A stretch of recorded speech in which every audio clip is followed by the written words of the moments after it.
Ce psychologue exerçait depuis des années, mais n'avait jamais rencontré un cas aussi étrange. Il s'agissait d'une femme taciturne qui, après avoir assisté il y a 10 ans à la mort accidentelle et brutale de son père, avait développé un traumatisme psychologique sévère. Pendant une décennie, elle avait fait le tour d'une vingtaine d'hôpitaux du pays, recevant à chaque fois des diagnostics psychiatriques différents. Finalement, jugée incurable, elle fut internée de façon permanente en hôpital psychiatrique. Pourtant, personne n'aurait pu prévoir que cette femme apparemment fragile manquerait la semaine dernière d'étrangler un aide-soignant. Depuis cet incident, elle était entrée dans un état extrême, mutisme total, refus de s'alimenter, insomnie complète, comme si elle était devenue une coquille vide, repliée dans son propre monde. Elle risquait des poursuites pénales, mais son médecin traitant refusait d'abandonner. Il fit donc appel à un vieil ami, un spécialiste renommé en intervention psychologique auprès des adolescents. Cet expert chevronné gardait son sang-froid face aux patients les plus mutiques. Après quelques échanges simples, la femme accepta sa présence, allant même jusqu'à le laisser prendre son pouls. True catatonics have what's called a waxy flexibility of their limbs.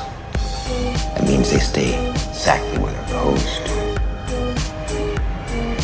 L'homme sentit quelque chose d'inhabituel. Il souleva délicatement son bras pour l'examiner. Et dès qu'il le relâcha, le problème devint évident. Il comprit immédiatement. Cette femme ne souffrait d'aucun trouble mental réel. Elle simulait. Et au moment de son agression, ses émotions débordaient de colère, de peur et de frustration refoulée, cachant manifestement des secrets inavouables.